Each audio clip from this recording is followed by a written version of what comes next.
Hi, everybody, and thank you so much for joining me today. And thanks to Simon and Ian for asking me to come and talk to you. I'm really hoping you'll get some practical, useful tips that you'll be able to take away and use, and that hopefully will make writing a slightly less painful process, although I can't promise anything on that. So to start with a little bit about me, I have a psychology background as well. I did my undergrad in psychology at the University of Birmingham. After that, I moved back home and started doing some work experience at my local newspaper. I had a friend who worked there, and she would come over to mine and tell me all these stories about all the exciting things that she'd been doing. And I just thought, oh, I wonder if that's for me. And so I ended up doing a postgrad diploma in newspaper journalism, and then was offered a job at the Derby Telegraph. That job was absolutely fascinating. I think people maybe have a slightly skewed view of local news, that it's all kind of cat stuck in trees. And while there is a healthy amount of that, absolutely, I remember once being asked to write a story about why people have been throwing their shoes into a tree, which was a low point for me, I think. But I also, I did some court reporting at the Crown Court and inquests, and I had speciality areas, including animals and beer, which I think tells you everything you need to know about me, pretty much. So yeah, and then in 2014, I moved over to the psychologist, and everything had kind of come full circle. And at the psychologist, so I'm the only journalist at the psychologist. We're a very, very small team. I don't know if people realise how small a team we are. We sometimes get emails saying, "Oh, could you tell one of your journalists about this?" And it's just me. But I do mainly kind of. The sort of a lot of my job is writing the monthly news section in the magazine. And this can be anything from, somebody's got an award or a conference report, anybody who's doing interesting research, something in the news that has a psychological angle or that I can interview a psychologist about. It's a little bit of everything, really. And in some of the time I write features. So this is usually kind of an exploration of scientific evidence around a given theme.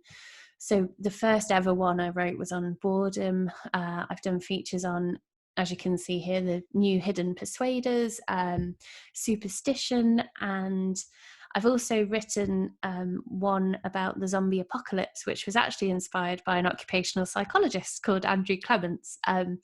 He kind of said to me, I think occupational psychologists will be particularly useful after the zombie apocalypse. And I said, oh, really? Why? And he said, well, they're like well equipped with the skills to choose the most effective kind of zombie survival gang. And from there developed a feature about psychology research in the face of the zombie apocalypse, which was fun. I do longer form interviews, kind of feature interviews, we'd call them, which just means long. And podcast episode. I've done a few podcast episodes for the British Psychological Society's Research Digest. And that podcast is called Psych Crunch. I've done episodes on aphantasia, which is a lack of mental imagery, which is something I don't have any mental imagery, so I just kind of use that as an excuse to find out more about that. My most recent one is about daydreaming and the hypnagogic state. So that was really, really interesting to do. It's the great pleasure of my job, really, chatting to people about the interesting research they do.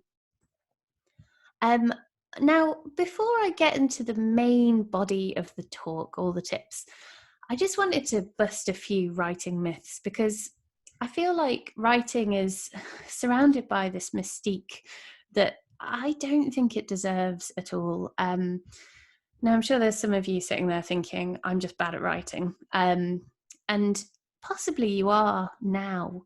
But just as with anything, the more you do something, the better you'll get at it. It's honestly that simple. And my advice really is just write as often as you can, for, and write about whatever you want. It is just a case of practice, practice, practice, and reading over what you've done and seeing what you like, seeing what you don't. And yeah, it's just that kind of thing. I'm sure you all know that having a growth mindset can be helpful. And, I'd say we should all have that mindset about writing. You absolutely can improve. I personally can't read articles I wrote 8 or 9 years ago. It's just far too embarrassing. Uh, so another myth is that good articles are written by one person. Now, I can completely see why this myth exists. You only really see that one person's name at the top of a feature article that you've enjoyed. But just to say that there is a team behind every article, really, a team of editors, in some cases, editors and fact checkers. And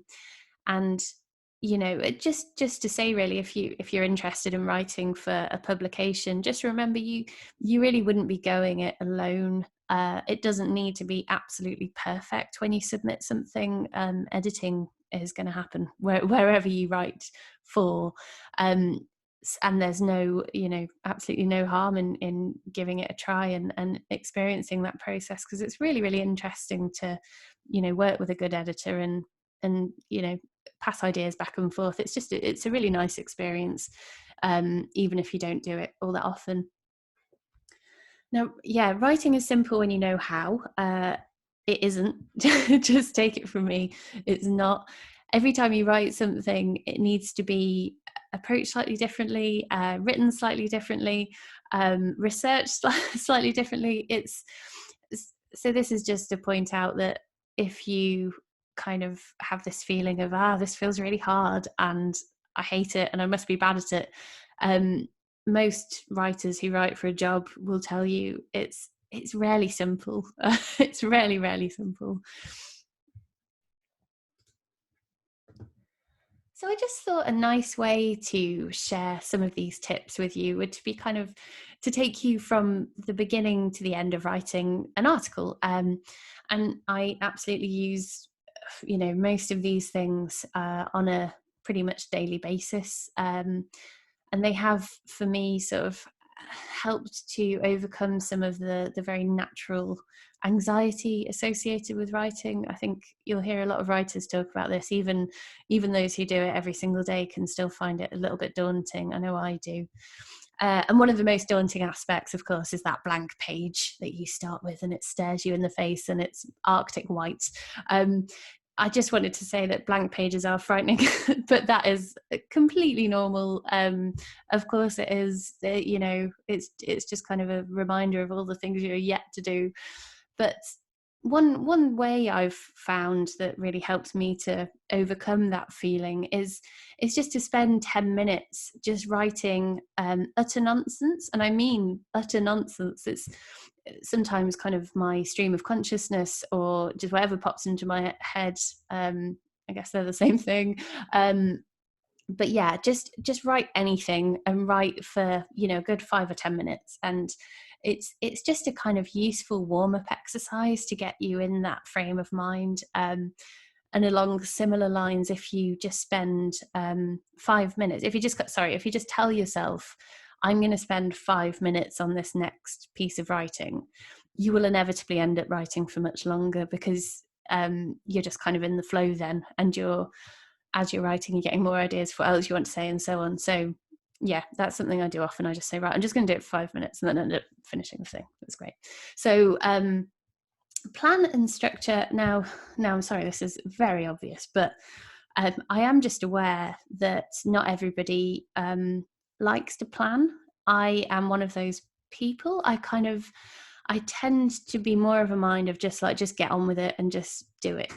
But this is just not always the best approach. I think sometimes it's useful to have a plan, but with the awareness that it's probably going to change. But just to have that idea of structure can make writing a little bit easier. Now, this third tip is something that the former editor of the Derby Telegraph told me.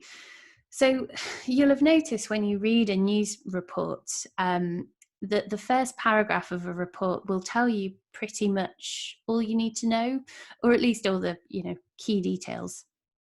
So his advice was, when you've got a story, and kind of for a working journalist, when you're sort of sitting down to write a story, you tend to have kind of one, document over here with all your notes and all your research, another document over here with thousands of words from an interview, another document with thousands of words from another interview, and so on. So you have a lot of information there to get down into a, 500-word article.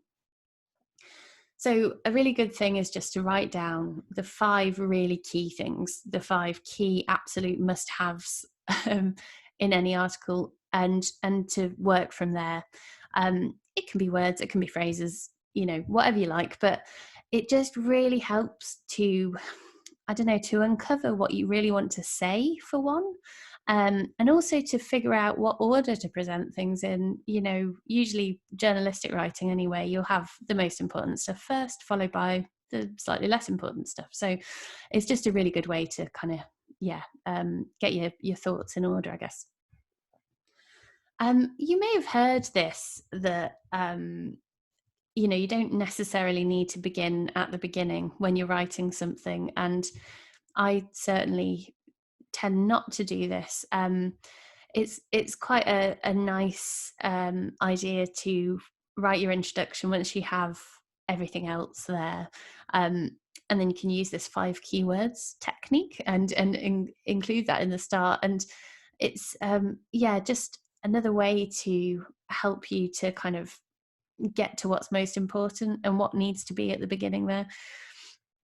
Now, topical angles. So if you're writing for somewhere like, say, like The Psychologist, or probably more for kind of mainstream outlets, if you can go to an editor and say, my work explores such and such, and that's related to this story that's been in the news recently, they might be more keen to publish that than something that doesn't have this topical angle.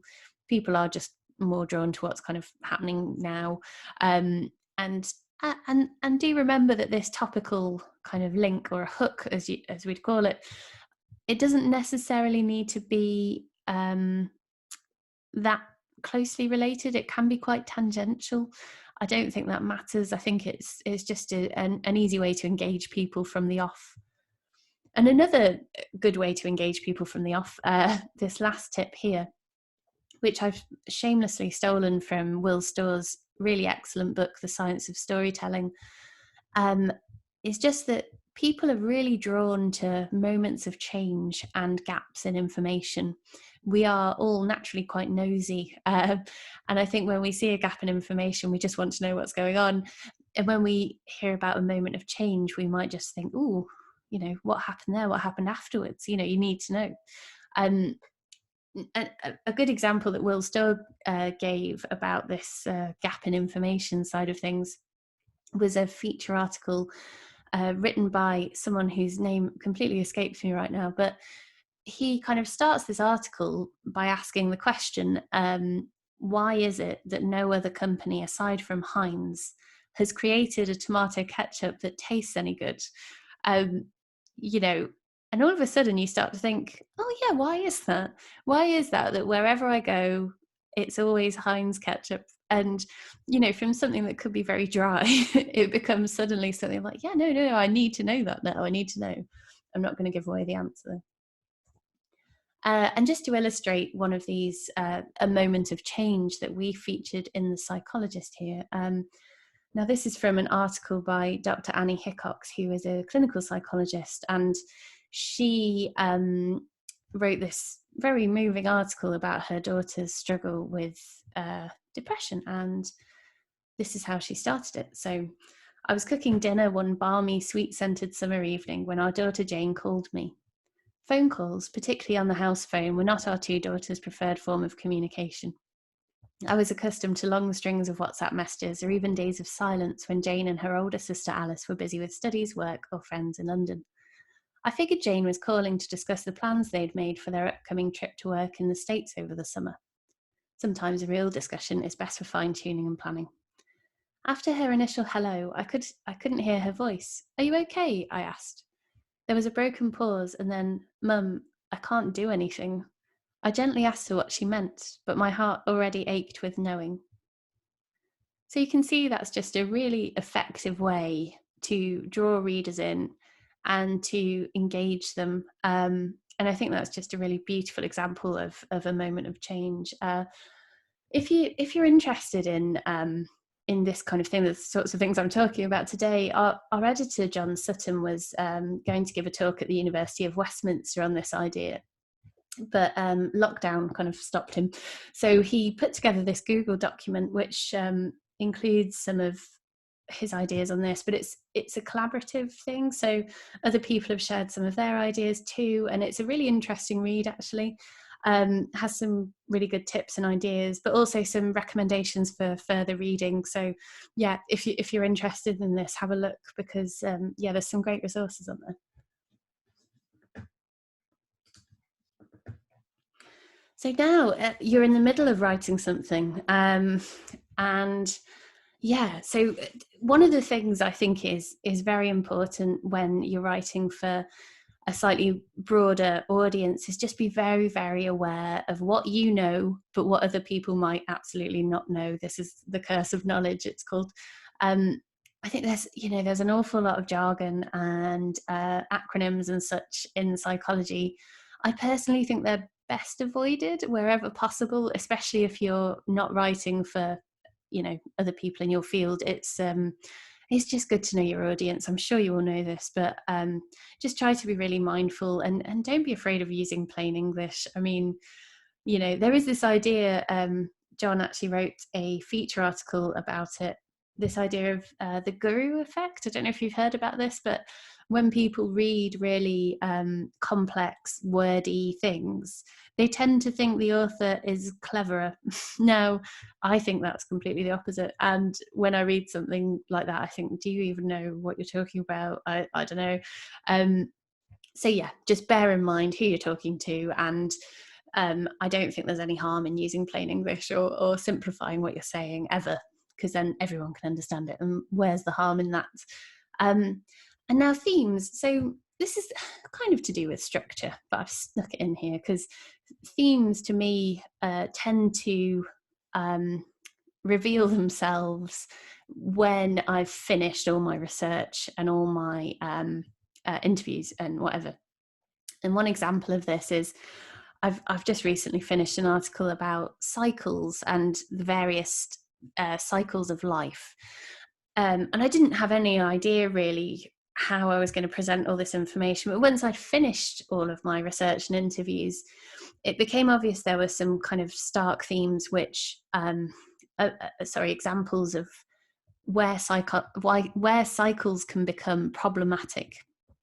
So I've structured this feature around these three themes. When cycles change, so I've included in that the menopause and all the psychological effects of the menopause.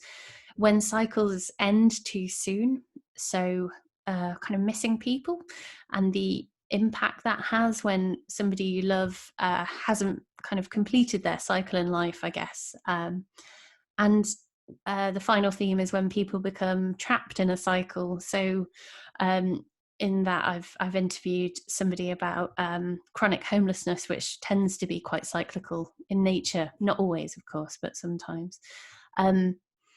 And now this third one, so yeah, people love people.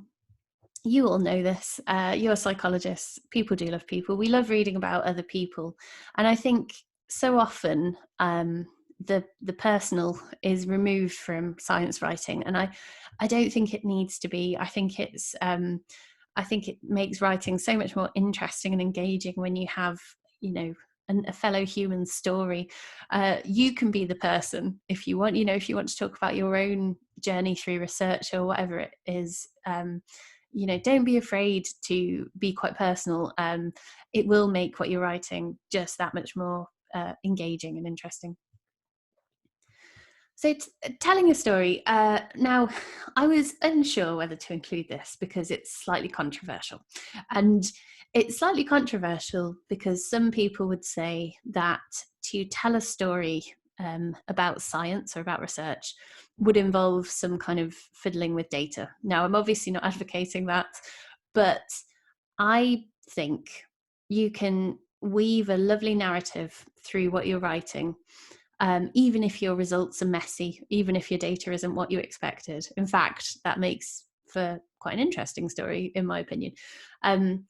Now, I haven't got time to kind of go through all of the various narrative arcs that exist, and you will probably know them just inherently. The kind of the classic narrative arc is person goes on journey, person encounters some kind of challenge or monster or something, and then they overcome this challenge, and then they live happily ever after. I mean, how many times have you heard a story like that constantly, and yet they're still interesting and still engaging? I think the whole kind of history of storytelling and, the reasons that we're so attracted to these quite specific narratives is fascinating in and of itself. But yeah, Google can tell you about all these different narrative arcs. Sadly, I can't right now. Okay, so now you've finished writing your wonderful piece. And so obviously you need to proofread it, and everybody hates proofreading, especially if you've been working on something for weeks and weeks. It's hell. But I've heard a few kind of handy tips for proofreading. Not all I've tried, actually. One of them is to change the font of what you've written. I haven't given this a go yet, but I really want to, because I can see how that might help you to kind of see mistakes you might not otherwise. And another really useful tip is to kind of, when you'll need to proofread more than once, obviously, but kind of proofread with certain things in mind. So perhaps proofread the first time for flow and structure, proofread again for spelling, grammar, and proofread again just to see what it sounds like. Speaking of which, one of the best proofreading methods I've ever come across is just to read what you've written out loud. If somehow it just really highlights those bits that sound really clumsy, overlong sentences suddenly reveal themselves. It's if you can read it yourself, get somebody to read it to you, get your computer to read it to you. It's really interesting. If you've not tried this before, you'll be quite I think quite amazed by how much it changes the process of proofreading. I think it just makes proofreading slightly more interesting as well. It's, you're kind of used to just hearing it in your head if you've got like a strong internal voice, but it just kind of changes the way you'll see your work completely. And then once it's done and ready, shout about it. It's I know some people aren't so keen on self-promotion, but I think it's when you've worked really hard on something, there's nothing to stop you sharing it on Twitter, or if you're at a university, you can speak to your press office about sharing it on their social media feeds and so on.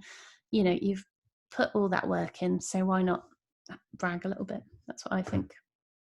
And speaking of which, I just thought finally I'd share some tips for kind of raising your profile, but also if you just enjoy working with the media and want to do more of it, here's a few things you can do.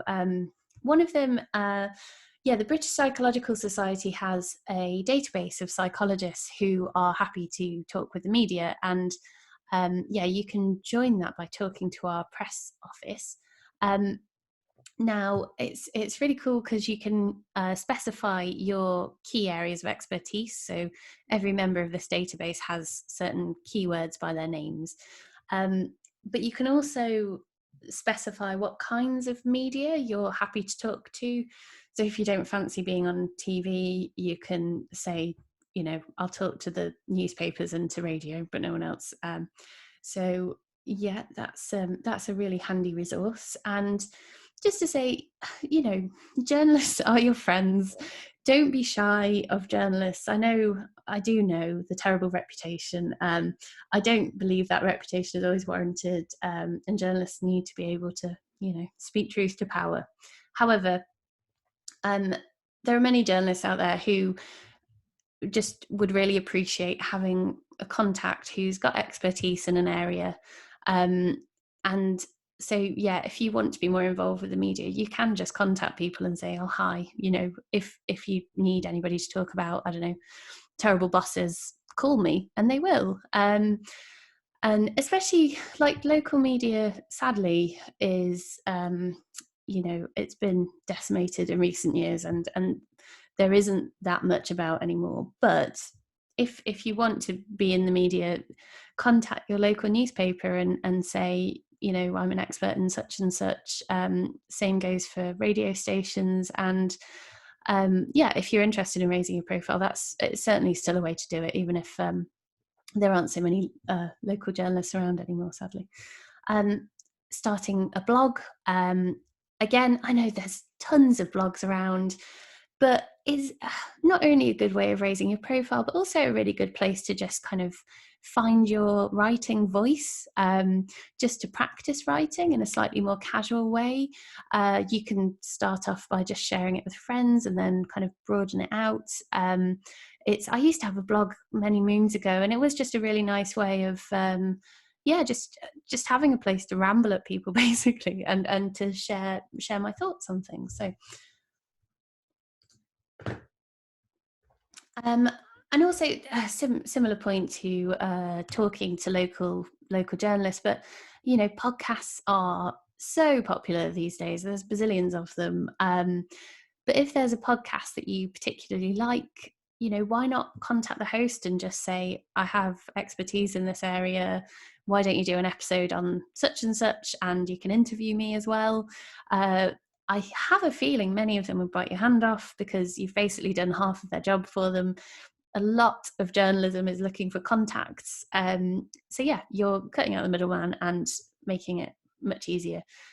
Social media, gosh, I mean, I don't use that much social media myself, so I feel a little fraud kind of saying anything about this, but I do use Twitter to look for contacts, and Twitter is a really great place for academics. It seems a really nice environment for academics to share their work, and I enjoy reading it, even if I don't share much myself. Reddit, I'm not sure how much you know about Reddit, but it's basically a collection of forums, and they run these sort of series of things called Ask Me Anything or I Am A. So you can go on there and say, I am a occupational psychologist, ask me anything. And they also run kind of science specific versions of these. So anybody can go on to Reddit and ask you questions about your work. Now, I've also noticed the Science Media Centre, which is a wonderful organisation, does training to introduce people to news media. I don't think it's specifically for working with the media, but it would give you an idea of how the news works, basically, and how possibly how you can get involved. So that's worth a look. And here are some useful links. So yeah, hopefully these slides will be shared out, because I'm just going to skip over them and say thank you very much for listening.